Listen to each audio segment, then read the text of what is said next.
Bien, hola, ¿cómo les va? Vamos a comenzar el último de los videos de la segunda unidad. Y con este video vamos a dar cierre a esta seguidilla de contenidos que hemos ido subiendo a YouTube. Em, ya han tenido dos sesiones en donde Vania ha ido desarrollando la temática del poder, la temática del cuerpo, sobre todo al interior de la escena de arte chilena, más contemporánea. Entonces lo que vamos a hacer hoy simplemente es agregar algunos referentes más a esta vinculación entre el cuerpo y el poder, o el cuerpo como soporte o como materia de obra, ¿ya? Sobre todo al interior del contexto contemporáneo de arte. Entonces, de tal modo vamos a ir señalando en líneas muy generales eh, algunas manifestaciones, algunos trabajos de arte que van en esa línea. Eh, Propongo comenzar esta última revisión con una serie de trabajos realizados por Diamela El Tit, una serie de acciones de arte que se realizan principalmente en prostíbulos, en cárceles, eh, en hospicios, donde el artista se dispone en esos lugares y procede a leer extractos, partes de su novela Por la Patria. Eh, Además, como lo ven en una de las imágenes que estamos proyectando, eh, Jamel El Tir lo que hace es proyectar su imagen sobre las paredes de los recintos. Procede también a lavar las aceras, las veredas. Esta obra es interesante por varios motivos. Jamel El Tir es un sujeto bastante potente en términos culturales. Recomiendo para los que no la hayan revisado la obra Lumpérica, una obra muy exigente, pero que vale la pena leer, ¿ya? Es como lo que pasa con la obra de Donoso, es como lo que pasa con El obsceno pájaro de la noche un poco también, ¿no? Son obras muy demandantes del lector en este caso. Exigen que el lector desarrolle un ejercicio de comprensión bastante agudo, pero quizás por eso mismo alcanza un nivel de intensidad y de interés que es muy alto. Así que les recomiendo que revisen ese trabajo. Claro, uno podría decir que el cuerpo de Diamela El Tit en estos trabajos, bueno, y en otros también, se constituye como un lugar, como un territorio en donde se está encarnando de manera simbólica el dolor de otros cuerpos. Y eso uno lo puede ver, por ejemplo, luego de ver cómo Diamel Ortiz se infiere cortes sobre los brazos, ¿ya? Es decir, acá, obviamente, en este trabajo aparece el cuerpo como un soporte, pero también aparece el cuerpo como aquella zona que está siendo señalada como podemos decirlo así, como una superficie de dolor, como una superficie doliente. Incluso podría comprenderse como una superficie sacrificial. Eh, También ronda, yo lo percibo así, ronda en este trabajo la idea del mártir cristiano. Es decir, un cuerpo que sufre y que carga sobre sí ciertos pecados sociales. De ahí la relación que se establecería, por ejemplo, con los lugares en donde se emplazan estas acciones de arte. Eh, este trabajo se titula Zonas de Dolor. Y es una acción de arte que Diamel Altit hace en 1980. Avanzando eh, en la línea de los artistas que trabajan o que operan al interior de la escena, en este caso latinoamericana, como en esta triada, cuerpo, poder, arte. Yo creo que habría que recordar el trabajo de Lydia Clark. El trabajo de Lydia Clark y toda esta estrategia de producción objetual, en donde pareciera ser que el cuerpo se encamina a una suerte de reconexión sensorial, ¿ya? Con una dimensión sensorial que todo indica, producto producto del desarrollo de la cultura occidental, sobre todo en una lógica al interior de un orden capitalista, digamos, todo indica que el cuerpo ha ido paulatina y progresivamente desconectándose de esa dimensión sensorial. Entonces, por ejemplo, tiene el trabajo de máquina de visión, creo que se llama este trabajo, en donde lo que prima, en donde lo que está presente es la imposibilidad de los dos actores de desviar la mirada del otro. Es decir, hay un mandato implícito de sostener la mirada con el otro. Y aquí la reverberancia de los ojos como la ventana hacia una interioridad o hacia el alma del sujeto, también obviamente está rondando.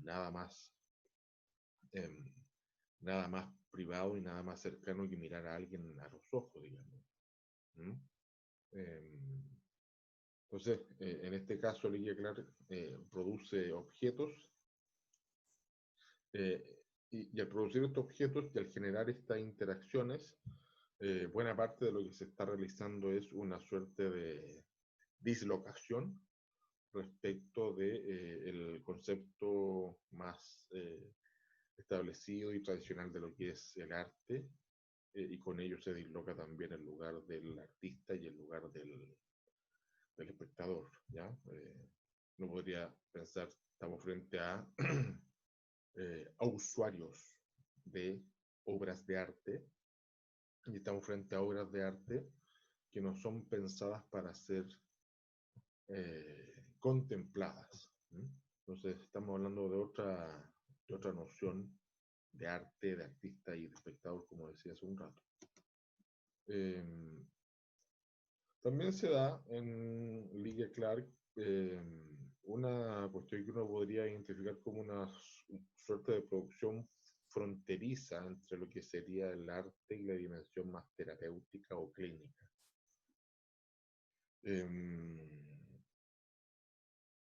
Claro, se producen experiencias que pueden ser traducidas o comprendidas como experiencias sensoriales, en donde lo que uno podría leer ahí es una suerte de crítica a los modos de subjetivización, o de subjetivación, perdón, realizado al interior del capitalismo. Y en ese sentido se está produciendo una desnaturalización de los regímenes representacionales, una desnaturalización también de ciertas dinámicas asociativas que vendrían a imperar en este modelo en el que nos encontramos. Es como si Vicky Clara estuviese sosteniendo, haciendo evidente una crítica a una suerte de anestesia corporal, ¿ya? En la que estaría imbuido el sujeto al interior del desarrollo de estas sociedades eh, en, en, en, disposición modernizadora. La tarea del arte en este caso tendría que ver con resensualizar el cuerpo, resensualizar la experiencia. Y en ese sentido, prácticas como esta establecen una suerte de punto de conexión con las prácticas del arte más contemporáneo, en el sentido de que cierto tipo de arte contemporáneo apuesta por la disolución de las fronteras del campo del arte, en este caso, y una mixturación, una mezcla, una unión con otras prácticas sociales que no necesariamente tienen que ver con el campo artístico. Bueno, ahí hay más ejercicios, más experiencia ligado a Ligia Clark. Tiene mucho de terapia, ¿ya? De ahí el link de Ligia Clark con el arte terapia, con posterioridad. Claro, de lo que se trataba era de que el individuo fuese capaz de, por decirlo de alguna manera, retornar a un estado preverbal, ¿ya? Ligia Clark llamaba ese estado la memoria del cuerpo, me parece muy preciso la conceptualización. Y esa memoria del cuerpo, ese tiempo, ese estado preverbal, vendría a vendría a ser evocado, mejor dicho, con la utilización de estos objetos relacionales. ¿Mm? Objetos relacionales que en contacto con puntos estratégicos específicos del cuerpo del usuario o del paciente, del participante en esta acción de arte, vendrían a reactivar toda esta memoria que, por el orden normalizante de la sociedad, estaría un tanto apagada. Entonces también acá hay una relación entre los objetos y el cuerpo del participante a través de esta dimensión sensorial de la que estábamos hablando, a través del contacto físico, ¿ya? El concepto de imagen visual del objeto en obras como esta también quedan entredichos. Como podría decir, la alusión a la imagen visual del objeto queda abandonada o en pausa, digamos, con trabajos como estos. Habría que mencionar también en esta línea de resensualización de los cuerpos, relación entre cuerpo, arte y poder, habría que mencionar a Elio Itichika. Itichika, discípulo de Iván Serpa, junto a Ligia Clark, junto a Franz Eisman también, fundan el grupo Frente, que en términos de año no duró mucho. El grupo Frente se forma en el 54 y sale de actividad, en términos formales al menos, en el 56. Creo yo que un dato fundamental para la creación de estas nuevas visualidades y de estas nuevas experiencias de arte, sobre todo en Brasil, tiene que ver indudablemente con la Bienal de Sao Paulo del 51, que es uno de los hitos fundamentales en la nueva articulación de una visualidad moderna al interior de principalmente Brasil, y de ahí se irriga hacia Argentina, hacia Uruguay, hacia Chile con posterioridad. Claro, acá lo que me interesaría agregar o retomar sobre Oitichica es el componente sinestésico o kinestésico, ¿ya? La sinestesia es esa rama de la ciencia que se preocupa de estudiar el movimiento humano. Entonces, al hacer estos parangoles, que son esta suerte de vestimenta o de vestidos, que incitan al juego de los sujetos, uno puede percibir que el esquema corporal de los sujetos tiende a variar con orientación a una dimensión más lúdica, ¿ya? Se produce una sensación, una percepción de movimiento. Y en ese sentido, Oitichica lo que estaría haciendo sería más o menos en la misma línea que lo hace Elijah Clark, reactivar o contribuir a revalorizar, a volver a poner en valor la dimensión originaria de la estética. Es decir, Wojtyła estaría jugando con el concepto de aístesis. Si no nos olvidemos que el concepto de aístesis es la raíz griega de estética. Aístesis alude a las sensaciones, alude a la sensualidad corpórea, ¿ya? Sensualidad en términos de sentido. Sensualmente habita el hombre el mundo. ¿Qué quiere decir eso? Bueno, quiere decir que lo mismo que decir estéticamente habita el hombre el mundo, quiere decir que el punto de conexión del sujeto con su entorno y con otros sujetos es la dimensión estética. ¿Mm? Entonces, Wojtyła estaría haciendo alusión a una dimensión estética que que se sitúa previa al distanciamiento reflexivo y filosófico de la estética moderna, ¿ya? Es como si Wojtyła estuviese eh, contribuyendo o apostando a una reactualización de una estética premoderna.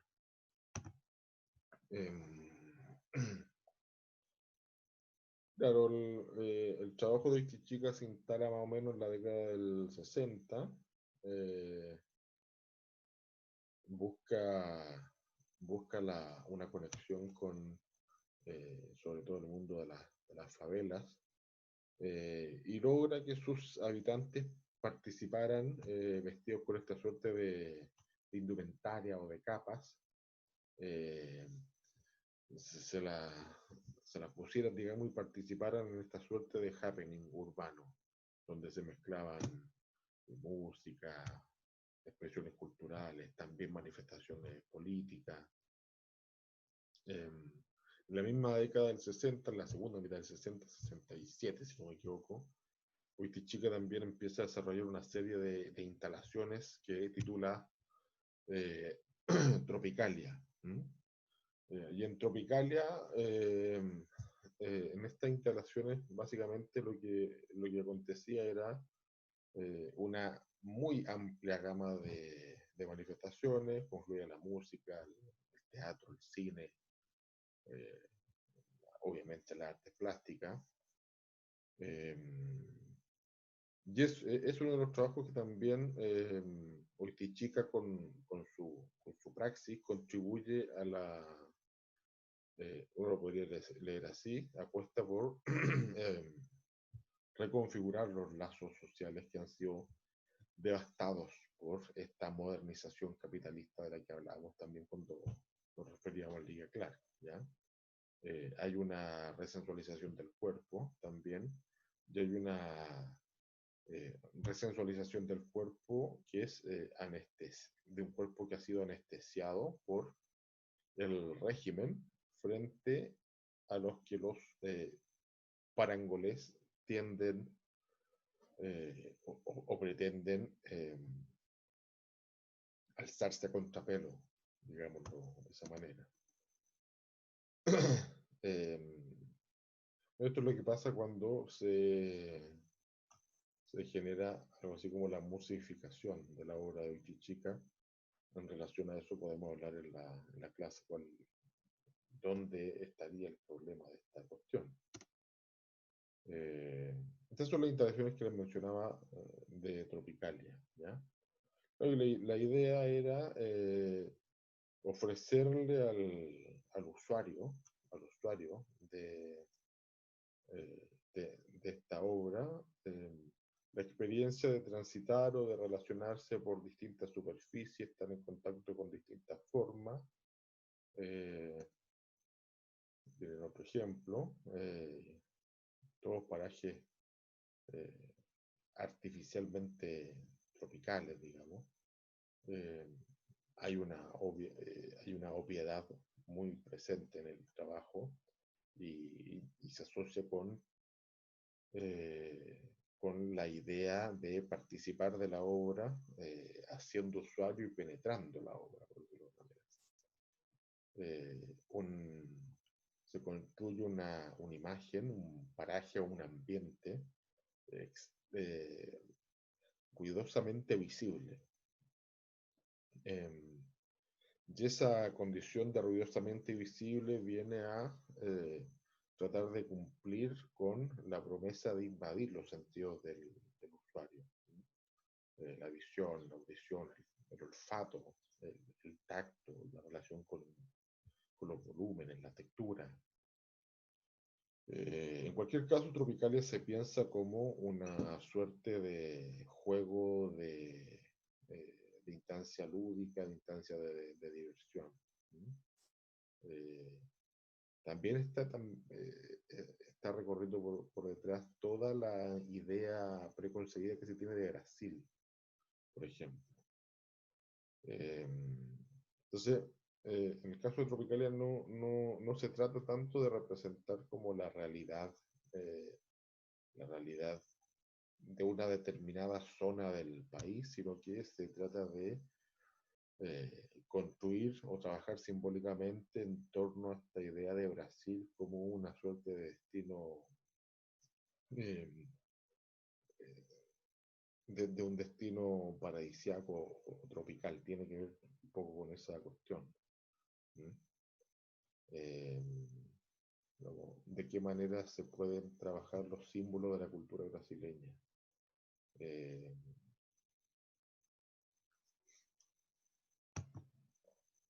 Tienen otra obra, eh, también que va en la misma línea de lo que hemos venido mencionando. Habría que agregar acá, y les recomiendo que lo busquen, digamos, por su cuenta, los trabajos que son los, los bólidos y los penetrables, que también los trabaja eh, Oitichica. El concepto de antiarte también, que me parece muy interesante en esta visualidad de los 60, comienzo de los 70 en Brasil. Eh, Quiero dar un salto ahora ahí, que revisemos parte de una muy pequeña muestra del trabajo de Bernardo Yarzún.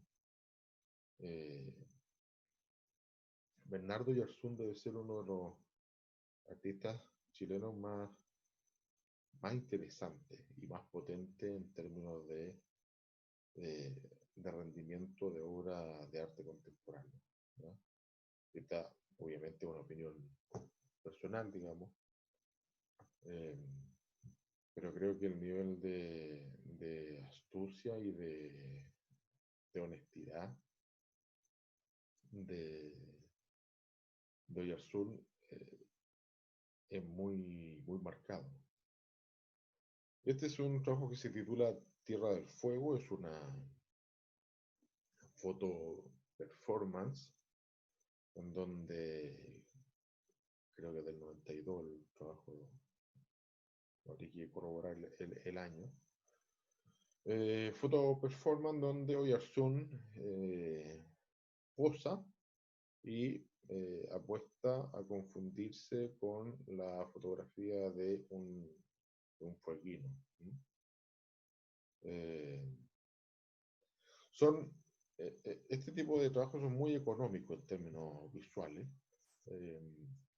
Eh, Tiene obviamente múltiples lecturas. La que a mí más me interesa y me hace sentido tiene que ver con una suerte de alusión que estaría haciendo Yarzún o de apuesta, eh, o de llamada de atención, como se quiera pensar, al, a la posibilidad de que acontezca un mirar despistado, digamos, ¿no? Eh, el, claro, un funcionamiento esperable, que es como un funcionamiento ideal sobre o en relación a este tipo de trabajo, sería que alguien mirara la foto y se preguntara, bueno, ¿y qué pasa acá, digamos? ¿cuál es cuál es el gesto artístico? ¿No? Eh, la típica pregunta incómoda, eh, pero que tiene mucho de sensatez en algunos casos. eh, ¿Por qué esto es arte? ¿Dónde está el arte en esta imagen? ¿No? ¿Qué es lo artístico en esto que estoy mirando?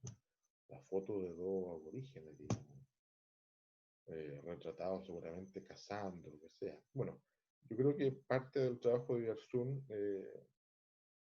tiene que ver con eso, ¿no? Con hacer alusión a un mirar despistado, al mirar no atento que podría pasar por sobre esta imagen y no ser capaz de configurar el índice de artisticidad que está detrás de esto.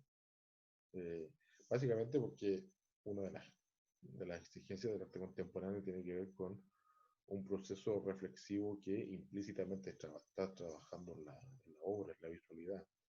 Estaríamos hablando de la posibilidad de que emerja un mirar no atento, que se articularía, por decirlo de alguna manera, en base a un cierto sesgo cultural. ¿Mm? Eh, claro, en obras como esta, una de las cosas que aparecen, una de las cosas que se reactivan, son los prejuicios. Por ejemplo, el prejuicio expresado como eh, un no reconocerse, un no reconocerse uno mismo en la imagen, ¿ya? Y eso, y un no reconocerse uno mismo en la imagen y un no querer reconocerse en ella, ¿ya? Una distancia, hay una suerte de distanciamiento entre esos que aparecen en la imagen y nosotros. ¿Qué tenemos que ver nosotros con esos que aparecen en la imagen?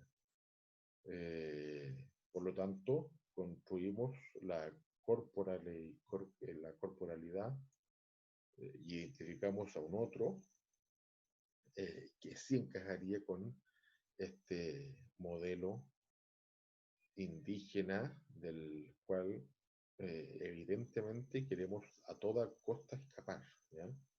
Lo que me resulta interesante, eh, entre otras cosas de Oyarzún, es que precisamente Bernardo Oyarzún productiviza, podríamos decirlo así, estos prejuicios, eh, trabaja con ellos eh, y tiene la capacidad de construirlos y de convertirlos, de configurarlos en una obra, ¿ya?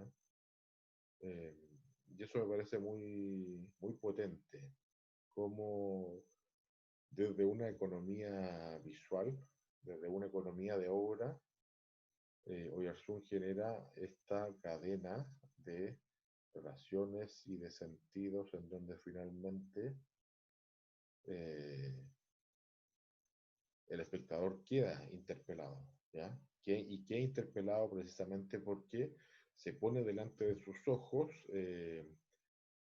se pone delante de sus ojos y por lo tanto se aproxima a aquella distancia que uno culturalmente eh, pretende mantener lejos. ¿Mm? Eh, Bajo sospecha, de 1998, tiene que, tiene que ver tiene que ver con algo parecido. ¿No? Tiene que ver con obviamente con la discriminación, tiene que ver con el racismo, tiene que ver con un discurso que denuncia y un discurso que acusa no solo el prejuicio del otro, ¿ya? Que podría mirar Oyarzún y hacerlo encajar en este perfil delictual. ¿Mm? Tiene que ver también con la problemática del retrato hablado, que es un tema en sí mismo. Eh, Tiene que ver no solo con eso, digo, porque la apuesta de Sur no es solamente miren lo que la gente hace con este tipo de cuerpos que encajan en una lógica de retrato policial, por decirlo de alguna manera. Eh, Tiene que ver con eso, pero tiene que ver además con, nuevamente, la interpelación que la obra nos hace a nosotros mismos. Es decir, nosotros mismos que supuestamente, estoy hablando del sujeto del arte, del campo del arte, nosotros mismos que supuestamente estamos adiestrados en la forma, sabemos leer obra, eh, tenemos presentes los prejuicios, eh, bueno, nosotros mismos, podríamos decir, culturalmente estamos modulados para actuar así. Estamos modulados para vincularnos de esta manera frente a ciertos rasgos indígenas. ¿Ya? Eh, y es interesante porque con ese gesto, Yarzún lo que está haciendo también es señalar la construcción histórica de una supuesta distancia, eh, la construcción histórica de una sostenida marginalización de la raíz indígena al interior del proceso de constitución identitario chileno. ¿Ya? Eh, claro, pareciera ser que reconozcámoslo o no, en líneas generales, ser chileno tuviese que ver en alguna medida con separarse, separarse de la manera más clara y evidente posible de esta raíz indígena que al final nos terminan constituyendo a todos como sujetos. Me interesa este trabajo en particular de Oyarzún porque siempre lo he comprendido como una suerte de ayuda a memoria. ¿Sí? Una suerte de ayuda a memoria incómoda y que también incomoda, eh, una ayuda de memoria incómoda que, por decirlo de alguna manera, refiere a las huellas, refiere a ciertas huellas, a ciertas trazas que que la chilenidad, sea lo que sea eso, la chilenidad, eh, ciertas huellas que la chilenidad intenta hacer desaparecer. ¿Ya? Entonces, me interesa esa idea en Oyarzún de la obra como una huella que insiste en su actualización. Muy interesante.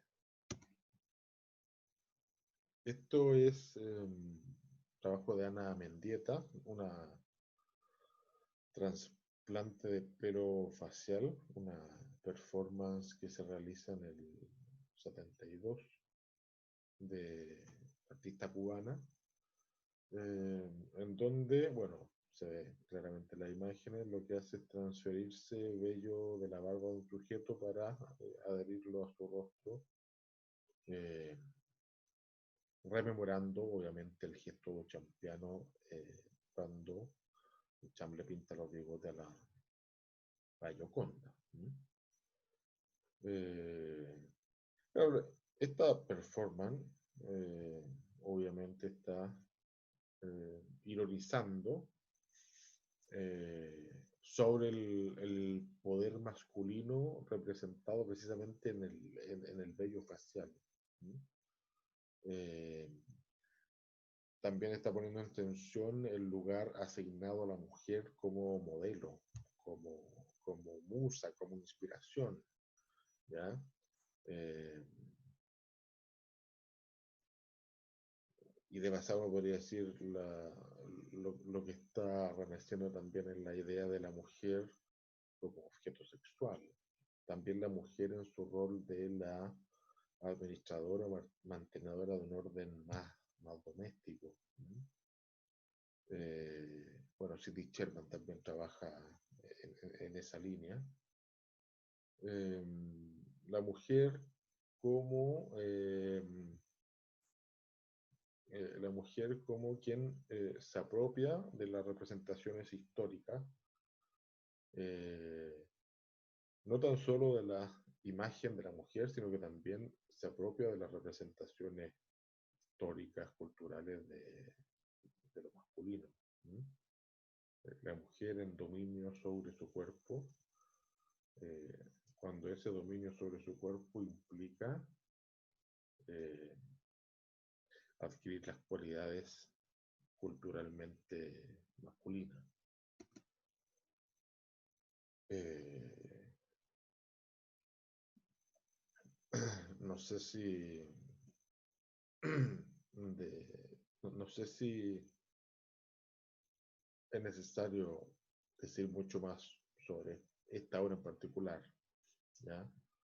Eh, de Piero Manzoni, Mierda de artista, digamos, creo que todos la conocen ya. Eh, bueno, si es necesario hablar de ello, lo podemos hablar el viernes. Eh, en una línea mucho más radical, si se quiere, eh, la escena del accionismo vienés, que se realiza principalmente con fuerza en la década de los 70, también tiene una suerte de hipótesis en cómo el poder y el arte se relacionan con el cuerpo. Pero estamos hablando aquí de un cuerpo martirizado, de un cuerpo extremadamente abusado, exigido. Eh, la, el artista que están viendo acá es Günter Grass. La obra se llama Prueba de Resistencia. Eh, hay algunas acciones de Günter Grass, de la acción inmobiliaria, que estaban en YouTube. Incluyen ejercicios de prueba de resistencia como lo que estamos viendo aquí, algunos ejercicios de automutilación también. Claro, uno puede observar cómo Günter Grass, eh, en esos videos sobre todo, cómo Günter Grass, en una suerte de estado de éxtasis, debo decirlo así, de goce freudiano, pensando que el segundo semestre vamos a realizar una asignatura que se llama Arte y Psicoanálisis. Cómo Günter Grass en estado de éxtasis se abre las heridas, se escarba las carnes, finalmente surce esa herida con hilos. Eh, claro, ¿qué hay detrás de toda esta exacerbación del el cuerpo como superficie doliente, según lo que planteaba Günter Grass?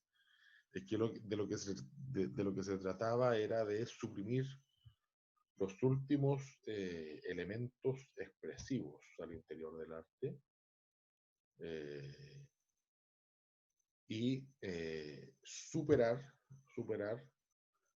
la cuestión de las lesiones de una vez por todas. Suena casi enigmática la frase de Günter Grass, pero si uno atiende al contexto de lo que pasa en Austria, sobre todo en la década, bueno, en los 70 ya está consolidado, pero lo que pasó en los 60 y los 50, básicamente lo que está viendo el accionismo vienés, y yo creo que es parte fundamental de su forma de trabajar, de esta suerte de poética de la que estamos hablando, donde el cuerpo es martirizado y el artista es el lugar o el depositario de esta fractura y al mismo tiempo de esta eh, de la generación de la herida, de esta idea de remover la herida y finalmente sanar la herida.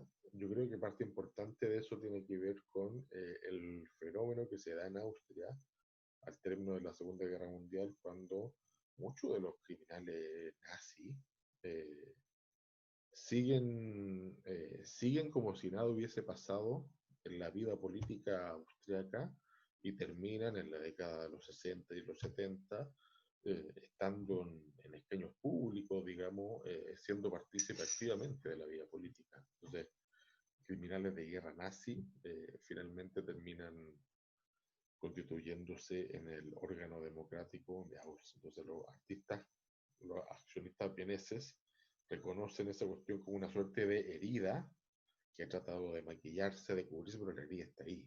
¿Ya? Entonces es muy importante el ejercicio de la acción movinense en ese sentido, de simbólicamente, pero también material y físicamente para ellos. Simbólicamente se está haciendo alusión a esta herida que atravesaría la historia reciente austriaca y que es necesario descubrirla, hurgar en ella, enfrentarla para poder finalmente darle un cierre a esa cuestión, ¿no?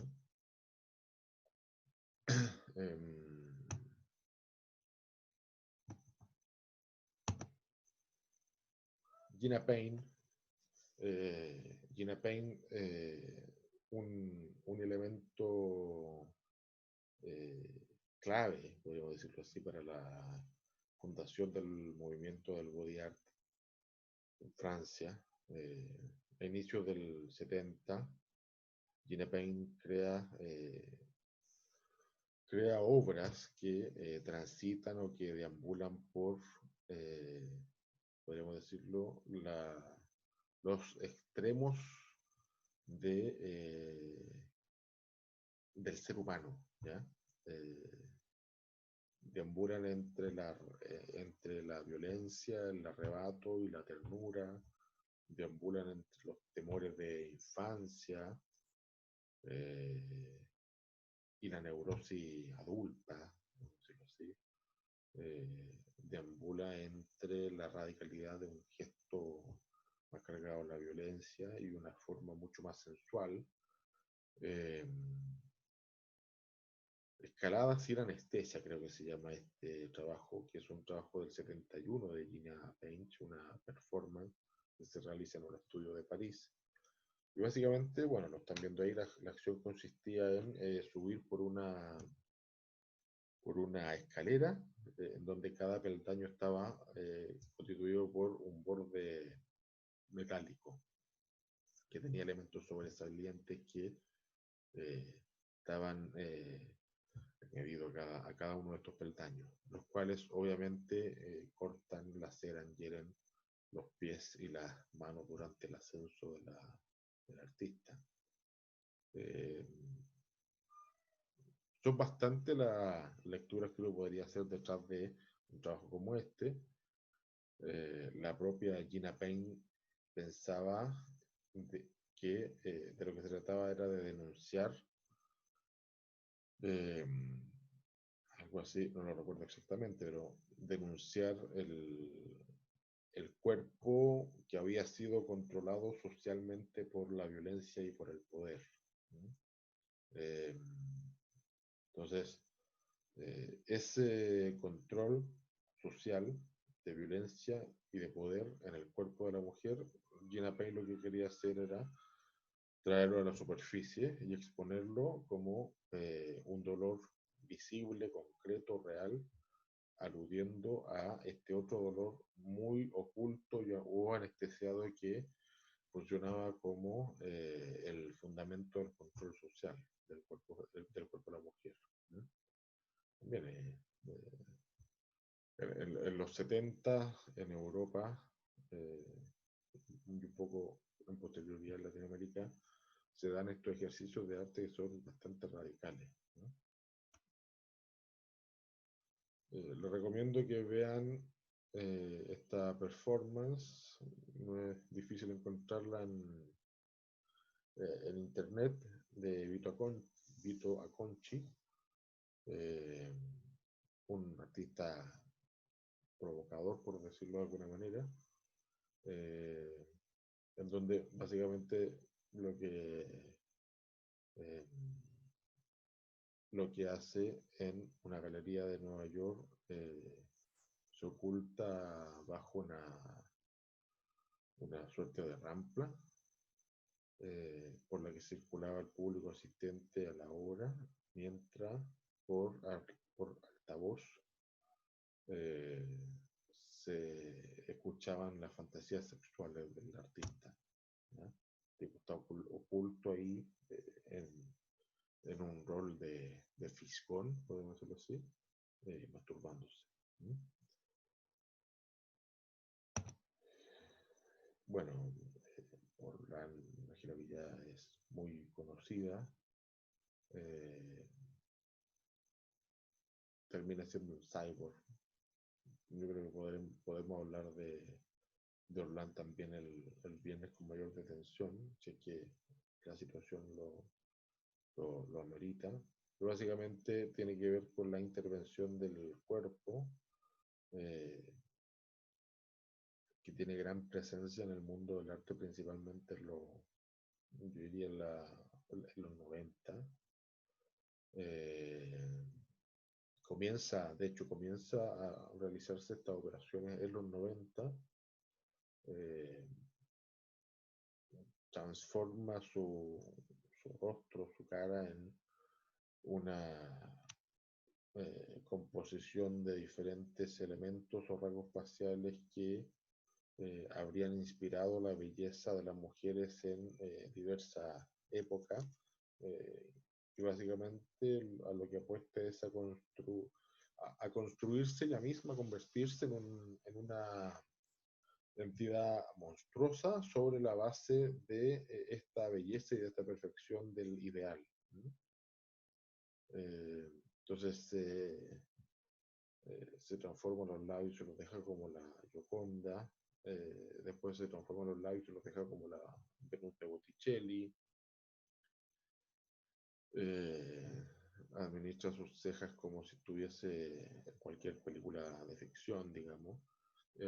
Y la gracia es que todas estas intervenciones lo hacía en mayor o menor medida sin la utilización de anestesia, y lo hacía o anestesia muy local, ¿ya?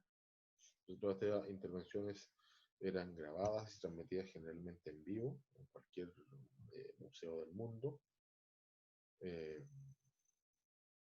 y la indumentaria para operarse, que yo, la bata o las telas que la cubrían, lo que sea, eran algunas veces diseñadas por Paco Rabanne, por ejemplo. Eh, y esas dos protuberancias, yo no, le perdí la pista un poco el trabajo de Orlán. Esas dos protuberancias que ven en la frente, creo que fueron las últimas operaciones que se hizo, la artista.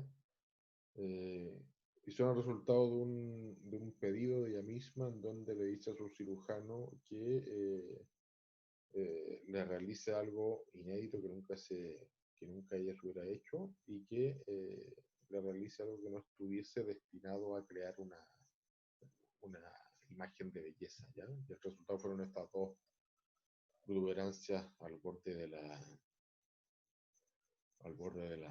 cejas, que Orlán, bueno, se maquilla dorada, digamos. Es bien interesante lo que hace Orlán, es bien interesante la relación que tiene con el cuerpo. Eh, eh, y de eso podemos hablar sin lugar a duda el viernes. Me he extendido más de lo habitual en esta conversación, en este video de hoy. Eh, lo de Eduardo Kac y el arte transgénico, eh, bueno, lo recomiendo que lo revisen ustedes. Digo, para no extenderme más y tratar de terminar el video con lo que tenía proyectado para hablar en él. Eh, el arte transgénico sería otra manera de pensar la relación arte, cuerpo, poder, y habría que agregarle el elemento de la ciencia también ahí, ¿ya? Eduardo Kac es un sujeto bastante complejo en esta escena de arte contemporáneo, y sobre todo en esta relación entre arte y ciencia.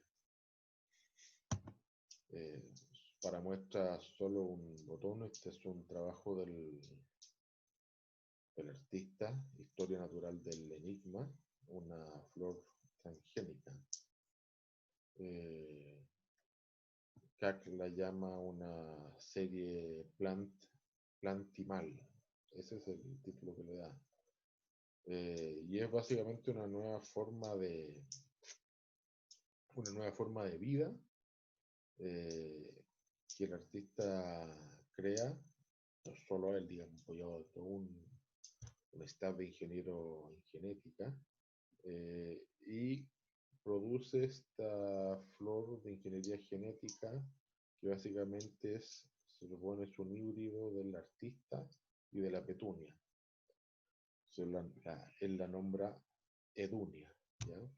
Y la Edunia supuestamente expresaría el ADN del artista, de Eduardo Kac, en esas como venitas que tiene la hoja de la Eudunia. Eh, el color rosa del pétalo estaría en consonancia con el tono un poco más blanquecino rosáceo de la piel del artista. Eh, y ahí está Eduardo Kac regando su planta, regándose el mismo. Eh, pero quizás el trabajo más reconocido de Eduardo Kac sea la coneja Alba,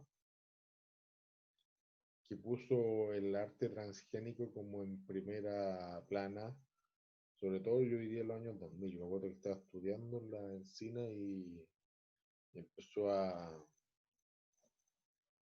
eh, empezó a estar muy presente el trabajo del arte transgénico de AutoCAD.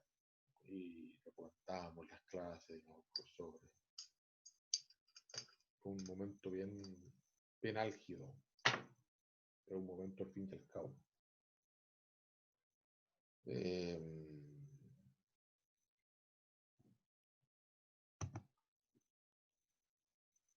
Hay otros trabajos también de Eduardo Kac, este es el movimiento 36, que básicamente también es una planta que ha sido manipulada genéticamente para que reaccione a eh, ciertos eh, para que reaccione a ciertos estímulos que provienen de un código binario digital. Entonces, básicamente las hojas se enrollan o se tiran gracias a esta manipulación genética de la que ha resultado, y que sigue las pautas del código binario que es proyectado, en este caso, en la pared. Movimiento 36 obviamente alude a el movimiento dramático, podríamos decirlo así, de Deep Blue. Para los que no, y para las que no conocen a quién me estoy refiriendo, bueno, el movimiento Deep Blue es la máquina de la computadora que se diseñó para jugar una partida de ajedrez frente al campeón mundial Gary Kasparov en el 97. Entonces, eh, el evento fue promocionado así. El evento de ajedrez se enfrenta al mejor jugador de ajedrez que jamás haya existido, y el más grande jugador de ajedrez que nunca vivió. ¿Ya? Tenía los eslogans como que comenzaban el evento, tenía con eso, el hombre frente a la máquina. Y la jugada 36 o el movimiento 36 sintetiza, Kasparov lo expresa así, digamos. Eh, la jugada 36 sintetiza el momento en que la máquina hace lo que nadie creía que podía hacer, es decir, la máquina realiza una jugada absolutamente inesperada. Kasparov dice, luego de ese movimiento, supe que iba a perder el juego. ¿Ya? Eh, Y supe, dice Kasparov, supe que iba a perder el juego después de ese movimiento 26 porque la máquina había pensado, había hecho algo que no se suponía que hicieran las máquinas. Eh, bien, para ir finalizando, tengo algunos trabajos que me gustaría también comentar. Eh, Retomar un poco la idea que hemos venido hablando en esta unidad, esta idea de que el artista en estas prácticas radicales, en donde se involucra el cuerpo, por ejemplo, pensando en buena parte de las obras que hemos revisado en esta unidad, eh, el artista se instala en un lugar de exención absoluta de todo juicio moral, ¿ya? Se puede decir que el arte del biopoder, que sería precisamente el arte del capitalismo en su fase tardía, eh, que sería el arte eh, que es articulado por la lógica neoliberal. Neoliberalismo no es lo mismo que capitalismo, ¿eh? Yo creo que también hay que hacer, si que no lo hemos hecho, hay que hacer esa distinción, ¿ya? Eh, Cuando hablamos de capitalismo, hablamos de esta estructura o de este modelo o sistema. Cada vez estoy menos convencido de llamarlo así. Pero en cualquier caso, cuando hablamos de capitalismo, hablamos de un momento original de despliegue de estas fuerzas económicas. El neoliberalismo es otra cosa. El neoliberalismo es exacerbación, la exacerbación al extremo de esas fuerzas capitalistas, ¿ya? Eh, entonces, de tal modo, el contexto en el que nos movemos hoy en día está articulado por una lógica neoliberal, en donde el capitalismo inicial parece un juego de niños. Eso es lo que estoy diciendo. Entonces, el arte del biopoder sería el arte que funciona en base a esta lógica neoliberal para criticarlo. El arte del biopoder critica esta lógica neoliberal, pero al mismo tiempo solo es posible, su emergencia solo es posible al interior de este contexto. Y esto se debe, entre otras cosas, a una cuestión que hemos mencionado antes también, se debe al espesor teórico que pareciera estar más allá de todo parámetro ético y estético, ¿ya? Por esto me refiero a esta idea de que en el nombre del arte se puede hacer cualquier cosa. Esta cuestión tiene un riesgo más o menos evidente, y ese riesgo tiene que ver con que la manifestación de arte contemporánea puede bien constituirse solo como una suerte de rito más o menos histérico, y una reclamación o un alegato estéril, eh, de un arte que pareciera comprender todo el movimiento social y económico actual, eh, pero que por eso mismo, por comprenderlo todo, desmoviliza políticamente, ¿ya? Estamos frente entonces a una suerte de riesgo de que de que ciertas prácticas de arte contemporáneo se articulen dentro de la lógica de cinismo, ¿ya? Cinismo, piensen ustedes el cinismo, hay un autor que trata sobre el cinismo como la condición particular y característica de la subjetividad contemporánea, que es Peter Sloterdijk, y el texto se llama La condición cínica. Eh, el cinismo básicamente es, sé lo que estoy haciendo, se puede resumir en esta frase, ¿no? Sé lo que estoy haciendo, pero aún así lo sigo haciendo, ¿ya?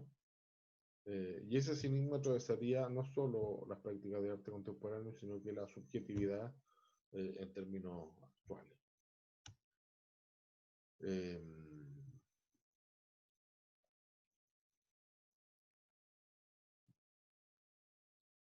sí, tengo como 5 horas más, pero creo que ya llevamos 1 hora de video. Quizás solo me voy a quedar con esta, ¿ya? Eh, que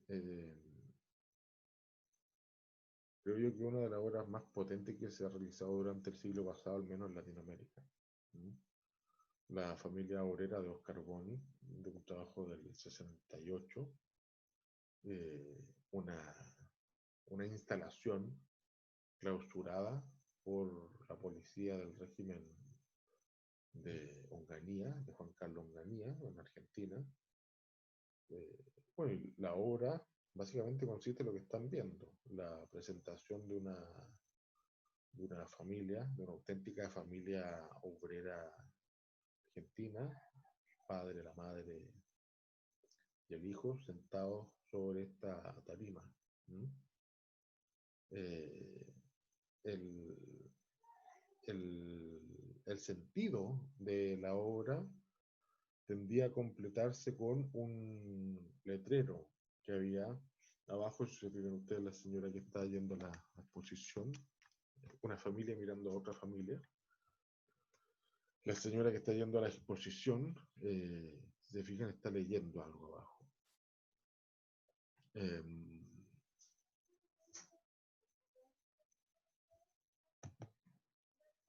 Ahí está la inscripción que había abajo.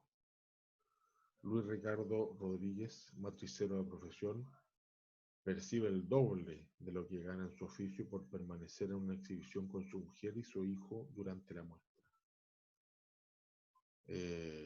¿Por qué me interesa esta obra? Y de eso podemos hablar con mayor detención el viernes. Me interesa esta obra porque una de las cosas que se está haciendo es trabajar en clave artística las condiciones de miserabilización económica que la clase obrera padece, perdón, al interior de la lógica neoliberal. Y esa cuestión es utilizada como insumo por Oscar Boni y es utilizado como insumo para su propuesta de obra. ¿Ya? Efectivamente, uno lo puede identificar así, efectivamente hay un índice de perversidad, una perversidad crítica, si se quiere, pero hay un índice de perversidad al fin y al cabo. ¿Ya?